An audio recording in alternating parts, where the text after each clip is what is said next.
Salam Postcolonial Blues. A brief analysis of Paul Zachariah's story, Salam America, translated into English under the same title. Paul Zachariah is a unique modernist in Malayalam fiction in several ways.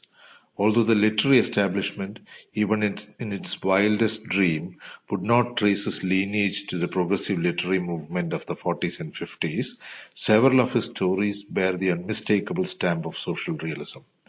One cannot look at this lineage the way one looks at the same lineage in O.V. Vijayan.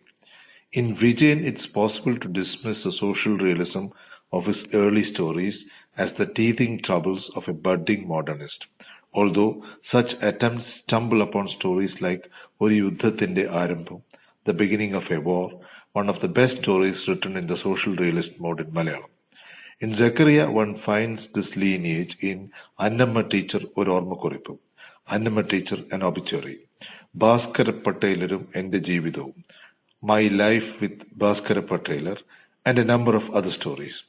That Zachariah is uneasily at home in the high modernist school in Malayalam fiction with the likes of Sethu, Kakanadan, K.P. Nirmal Kumar and Medil Radhakrishnan is also quite evident.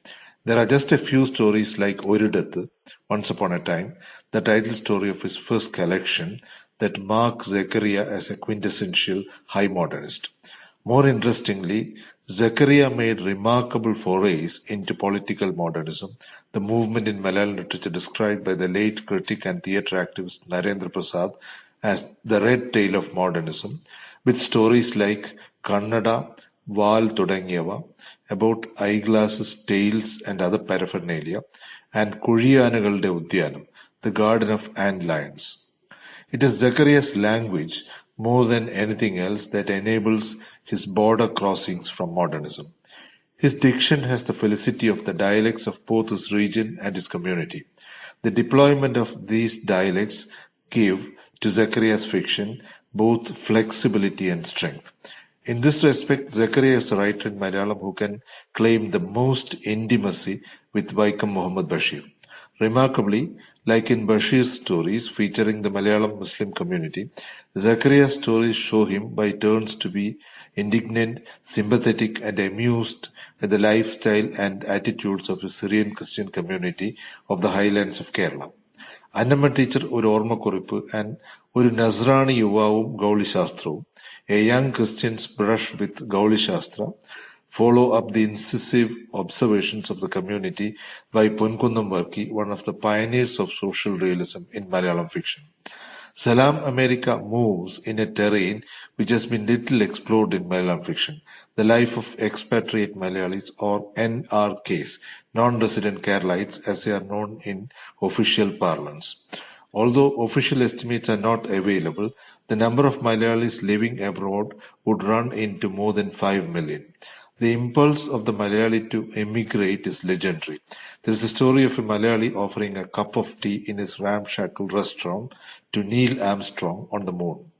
But the struggles and conflicts in the life of the expatriate Malayali have not been seriously documented in Malayalam fiction. It is astounding that even the Gulf Malayali has not been visibly located in Malayalam fiction. In contrast, there are at least 3 writers, Kovilan, Parapurathu and Nandanar, who have written extensively about the life of Malayalis in the country's armed forces. Their fiction has even been collectively discussed as Pattala Kathagal, or Tales from the Barracks. Salam America is one of the few stories which trace the vicissitudes of Malayali life abroad. One of the professions in which Malayalis are in great demand all over the world is nursing. It's difficult to find any major city in Europe or America where there are no Malayali nurses in hospitals. A large number of such nurses are from the Christian community, often securing their jobs through a network of NGOs, many of which are related to church organizations of various denominations. Quite often, these nurses secure family visas after a short tenure and take their husbands with them. Tessie and Josie in the story are such a typical couple.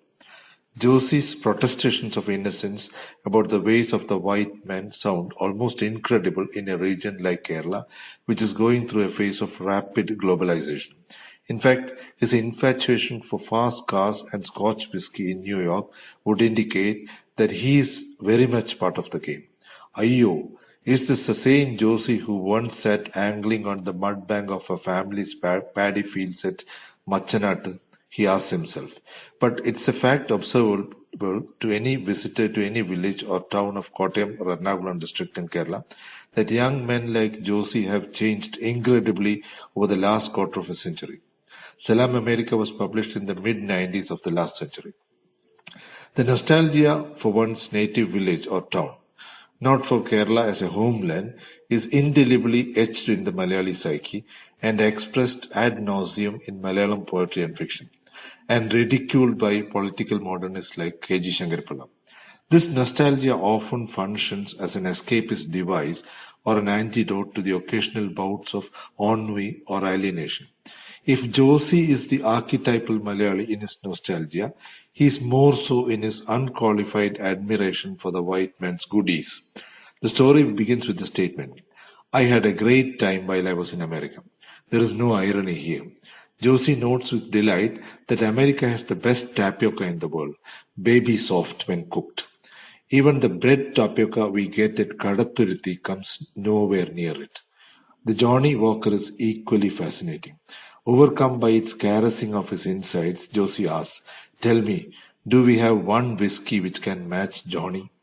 When all is said and done, the fact remains that in things like this, the white man definitely knows what he is doing, he concludes. Josie's only grouse is that the white man is the very devil when it comes to his possessions. This strikes the reader as all too obviously self-righteous. Neither Josie nor Tessie are shown to be particularly generous or altruistic in the story, nor are there memories of any acts of generosity or altruism back home in Kadathuruthi. Later on in the story, one finds Josie resorting to sheer tomfoolery to gain the sympathy of the cops in the highway patrol who booked him for speeding. But the postcolonial in Josie cannot help going into subversive moods, even if they are rare. That damn Lincoln family. It seems there was once a leader called Lincoln in America. What a terrible thing to have given his name to that devil of a car. Family indeed. That bitch of a car dug the grave of my family life. In a P.G. Wodehouse novel, published sometime during the 30s of the last century, a young man who turned vegetarian reluctantly under his girlfriend's influence is caught raiding the larder at night for a slice of beef steak. His friend, advising him to be more in possession of himself, points out a role model to him. Think of Gandhi. He hasn't had a square meal for years. This reference to Lincoln is Zachariah's tit for Wodehouse's stat. Leader is a poor translation for Nedavu in the original, a term which has undergone considerable semantic deterioration in Kerala's political culture in recent times. The fault lines in the nativist mindscape in the story can easily be detected, as it can be in much of postcolonial fiction, which revolves around the black and white duality of the colonizer and the colonized. Finding fault with the white man's lifestyle comes easy. These white men have minds that are always depressed. They have all sorts of anxieties and hallucinations. How else can it be? What with all this running about and all the crazy goings ups and downs in lifts and driving around in a frenzy. But such censoriousness lacks conviction. The awe and veneration for the white man's glittering world overcomes all cynicism. Oh, America, spreading far and wide and distant. New York City is down below at my feet. Hey, Josie, I tell myself, look, this is New York. You are standing on top of it. This is the same New York you have seen in pictures in the newspapers. The New York where the white man lives. Thrills run up from my feet to the crown of my head. One hears echoes of Whitman's hymns to America in such rhapsodies. Whitman was certainly one of Zachariah's mentors. He quotes Whitman's famous lines, "Camarado, this is no book. Who touches this touches a man," in his introduction.